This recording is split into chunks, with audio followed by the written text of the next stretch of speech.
జాగ్రత్తగా వినండి.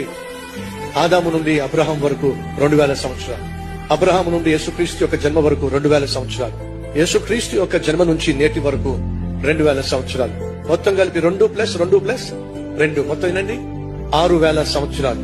బైబిల్ సెలవిస్తుంది, పేతురు రాసిన పత్రిక 3వ అధ్యాయము మనం చదివినటువంటి 8వ వచనంలో ఏముంది?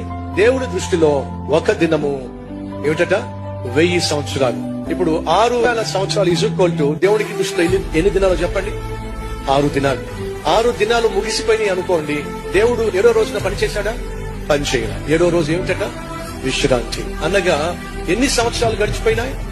6000 సంవత్సరాలు, అనగా 6 దినములు గడిచిపోయినాయి. అండ్ అర్థం తెలుసా? 6 రోజులు గడిచిపోయినాయి. టైం ఎంత అయిందో తెలుసా మీకు? 11 గంటల 59 నిమిషాల 59వ సెకండ్ మీద సెకండ్ ముళ్ళుంది. ఇంకొక సెకండ్ అయిందనుకోండి 7వ దినం వచ్చేస్తుంది. సహోదరులు సహోదరులు, చివరి గడియలో మనం ఉన్నాం, చివరి నిమిషంలో మనం ఉన్నాం, చివరి సెకండ్ లో మనం ఉన్నాం. ఏ క్షణమైనా యేసుక్రీస్తు వచ్చేస్తాడు. కాబట్టి మనం సిద్ధంగా ఉండాలి. ఈ వాస్తవాన్ని